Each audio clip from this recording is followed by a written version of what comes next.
భద్రాద్రి కొత్తగూడెం జిల్లా భద్రాచలం వద్ద గోదావరి ఉగ్రరూపం దాల్చింది. నిన్న సాయంత్రం 56 అడుగులుగా నమోదవడంతో అధికారులు మూడో ప్రమాద హెచ్చరికను జారీ చేశారు. సాధారణంగా భద్రాచలం వద్ద గోదావరి అబ్బో ఇక్కడ కేజీ చీరలు కొంటే అర కేజీ చీరలు ఫ్రీ అంట. మంగళ్య షాపింగ్ మాల్ కేజీల్లో సేల్ టన్నుల్లో ఆనందం.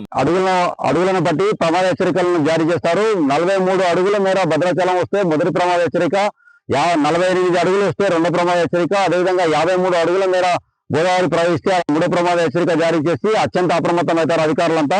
అయితే రాష్ట్ర డీజీపీతో పాటు రాష్ట్ర ప్రభుత్వ ప్రధాన కార్యదర్శి, రాష్ట్ర డీజీపీ సివిఆర్, ప్రభుత్వ ప్రధాన కార్యదర్శి సంజయ్ జాజులు గత 3 రోజుల కింద వీడియో కాన్ఫరెన్స్ నిర్వహించి ఇక్కడ ఉన్న కలెక్టర్ అంకిత్ తో పాటు ఎస్పీ రోహిత్ రాజులను అప్రమత్తం చేసి ఇక్కడ ఉన్న భద్రాచలం వద్ద ఉన్న గోదావరి పర్యాటక ప్రాంతాల్లో ఉన్న లోతట్టు ప్రజలను అప్రమత్తం చేసి సురక్షిత పునరావాస కేంద్రాలు తరలించారు. సురక్షిత పునరావాస కేంద్రాల్లో వారికి ఫుడ్, ఇతర సదుపాయాలన్నీ ఏర్పాటు చేశారు. అదేవిధంగా మనకు ఎప్పుడైనా గోదావరి ఆగస్టులోనే ఎక్కువ వస్తుంది. ఆగస్టు నెలలోనే ఎక్కువగా గోదావరి పెరుగుతూ వస్తుంది. ఆగస్టు 16 సార్లు దగ్గర 60 అడుగుల మేర గోదావరి పెరుగుతూ వచ్చిందనేది మనకు గణాంకాలు చెప్తున్నాయి. అదేవిధంగా సిడబ్ల్యూసీ అధికారులు ఏం చెప్తున్నారంటే ఈ రోజు ఆదివారం మధ్యాహ్నం కల్లా ఇంకా క్రమంగా గోదావరి తగ్గుముఖం పట్టే అవకాశం ఉంది. పైన ఇంద్రావతి నది నుంచి, ప్రాణహిత నది నుంచి ఇన్ఫ్లో తక్కువ ఉంది. నిన్న ఒకరోజే 15 లక్షల క్యూసెక్ల నీరు దిగువకు విడుదల చేశారు అధికారులు. గోదావరి నుంచి డిశ్చార్జ్ అయిన 15 లక్షల క్యూసెక్ల నీరు డిశ్చార్జ్ అయ్యి సముద్రంకు ధవళేశ్వరం నుంచి సముద్రంలో కలుస్తుంది. అదేవిధంగా మనకి ఇప్పుడు పంట పొలాల వద్ద ఉన్న మనము గోదావరి తూరుబాక బ్రిడ్జి వద్ద గోదావరి పోటెత్తడంతో ఈ పంట పొలాలని మునిగిపోయి పామాయిల్, జామాయిల్ తో పాటు మన పత్తి చేలు కూడా ఇక్కడ నీరు చేరి అన్ని రకాల పంటలన్నీ నష్టం చేకూరాయి. దీంతో రైతులు ఆవేదన చెందుతున్నారు. అనేక గ్రామాలతో పాటు లోతట్టు ప్రాంతాలైన రాగాలపై వరద నీరు చేరగడంతో అటు జాతీయ రహదారి విజయవాడ-జగదల్పూర్ జాతీయ రహదారి గత 3 రోజులుగా భద్రాచలం పెరుగుతూ వస్తున్న క్రమంలో అధికారులను అప్రమత్తం చేసేందుకు రాష్ట్ర డీజీపీ సివి ఆనంద్తో పాటు రాష్ట్ర ప్రభుత్వ ప్రధాన కార్యదర్శి సంజయ్ జాజులు వీడియో కాన్ఫరెన్స్ నిర్వహించి చేసి ఇటు ప్రజలను సురక్షిత చేర్చాలని, పర్యాటక ప్రాంతాల ప్రజలందరినీ ఎటువంటి ఇబ్బందులు కలగకుండా చూడాలని ఆదేశించారు. అదేవిధంగా రాష్ట్ర ఉప ముఖ్యమంత్రితో పాటు ముఖ్యమంత్రి రేవంత్ రెడ్డితో పాటు రాష్ట్ర ఉప ముఖ్యమంత్రి బట్టి విక్రమార్కతో పాటు రాష్ట్ర మంత్రులు పొంగులేటి శ్రీనివాసరెడ్డి, తుమ్మల నాగేశ్వరరావులు ఎప్పటికప్పుడు కలెక్టర్తో మాట్లాడుతూ అధికారులను అప్రమత్తం చేస్తూ గోదావరి పర్యాటక ప్రాంతాల ప్రజలను సురక్షిత ప్రాంతాలకు చేర్చేందుకు ఆదేశాలు జారీ చేశారు. అటు వ్యవసాయ శాఖ మంత్రి తుమ్మల నాగేశ్వరరావు సైతం చెప్తూ వస్తున్నారు, ఎటువంటి ఆందోళన చెందవద్దు, మిమ్మల్ని అందరినీ ఆదుకుంటాం అని చెప్తున్నారు. కానీ దుమ్ముగూడెం, చెర్ల మండలాల్లో 100 ఎకరాల్లో పంట నష్టం జరిగింది.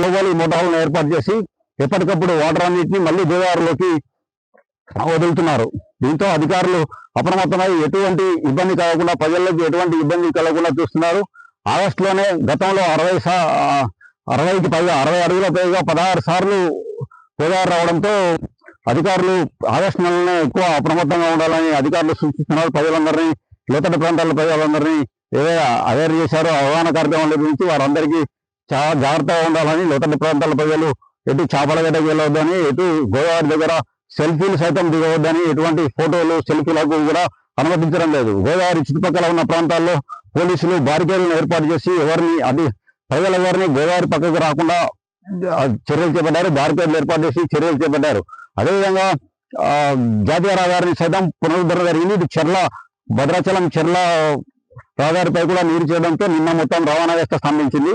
అదేవిధంగా జాతీయ రహదారి 30 సైతం నిన్న 56.10 అడుగుల వద్ద ఉన్న గోదావరి ఎక్కువ కావడంతో రహదారులపై నీరు చేయడంతో అక్కడ మొత్తం రహదారులపై రాకపోకలు నిలిపివేశారు. రవాణా వ్యవస్థ స్తంభించింది. ఈ రోజు మాత్రం 48.70 అడుగులు ఉన్న గోదావరి క్రమక్రమంగా గోదావరి అంతా వెనక్కి వెళ్ళడంతో అధికారులు ఊపిరిపీల్చుకొని రవాణా వ్యవస్థను పునరుద్ధరించారు. దుమ్మగూడెం మండలాల్లో 100 ఎకరాల్లో పంట నష్టం జరిగింది. దీంతో రైతులు ఆందోళన చెందుతున్నారు. రైతులు ఆందోళన చెందవద్దని ఇటు 3 మంత్రులు హామీ ఇస్తున్నా రైతులు మొత్తం పూర్తిగా వారి పంట పొలాలు మొత్తం నీట మునగడంతో పంట అంతా నష్టమైందని వారు ఆవేదన వ్యక్తం చేస్తున్నారు. వారు ఇప్పుడు రైతులు మనతో ఉన్నారు, వారితో మాట్లాడే ప్రయత్నం చేద్దాం. 4 ఎకరాలకు పత్తి, 2 ఎకరాల జామాయిలు పట్టింది. ఈ ఆంధ్ర గవర్నమెంట్ కలిపినాక ఈ 5 సంవత్సరాలల్లా అసలు పట్టించుకునే నాదులు ఎవరు లేరు. గోదావరిలో పట్టిపోతానే అక్కడ ఒక అధికారి కూడా వచ్చి రాసి పాపనగా చేసేది ఏమి లేదు. ఇంతవరకు నిన్నటి నుంచి పట్టింది, ఇంతవరకు వచ్చి ఒక అధికారి కూడా వేసేది పెట్టింది ఏంటనేది కూడా దర్యాప్తులు చేయలేదు ఇంతవరకు. అసలు మమ్మల్ని కలిపినాక ఎవరు పట్టించుకోవటం లేదు. ఆంధ్ర పట్టించుకోవట్లేదు, తెలంగాణ పట్టించుకోవట్లేదు. పిల్లగాళ్ళ చదువులు అన్ని సర్టిఫికేట్లు అన్ని గందరగోళంగా ఉన్నాయి. హాస్పిటల్ అయితే పరిస్థితి అయితే ఏదైతే కలిపారు. మీరు కాకుండా రైతులు ఇంకా ఎన్ని ఎకరాలు వేసారు సుమారు అందరు కలిపి ఒక 30-40 ఎకరాల దాకా వేసారు. మొత్తం గోదావరిలో పట్టిపోయింది. నేను ఒక సామాన్య రైతుని. ఒక 6 ఎకరాలు ప్రత్యేసిన. ప్రతి సంవత్సరం ఇదే గోదావరి మునిగిపోతుంది. మళ్ళీ ఏరే పంట వేయడానికి ఏరే అవకాశాలు ఏం లేవు. వాటర్ మాకు మళ్ళీ మోటార్లు కానీ ఏవి కానీ లేవు. వాగు ఇంజన్తో ఆయిల్తో పెట్టుకోలేక మేము చాలా ఇబ్బంది పడుతున్నాం. మాకు కనీసం గోదావరి పట్టినందుకు నష్టపరిహారం కూడా మాకు ఏమి ఇవ్వట్లేదు. మా పరిస్థితి మరీ అటు ఇటు కాని పరిస్థితి అయింది. మమ్మల్ని లేకపోయి ఏడో కలిపారు. పోలవరం జిల్లాలో కలిపారు. మమ్మల్ని ఆదుకునే వాళ్ళు లేరు. మాకు నష్టపరిహారం లేదు. మా ప్రతి సంవత్సరం కూడా ఇదే పరిస్థితి అవుతుంది. ముప్పు ప్రాంతాలు ముప్పు గోదావరి మించేస్తుంది. చాలా ఇబ్బంది పడుతుంది. మాకు అధికారులు మమ్మల్ని పట్టించుకోవట్లేదు. మా ప్రాంతం మరి అనారోగ్యం రోగాలు వచ్చినా కానీ చూసే పరిస్థితి కూడా లేదు. ఇక్కడ ఎవరు వచ్చే పరిస్థితి లేదు. మమ్మల్ని అధికారులు పట్టించుకోవట్లేదు.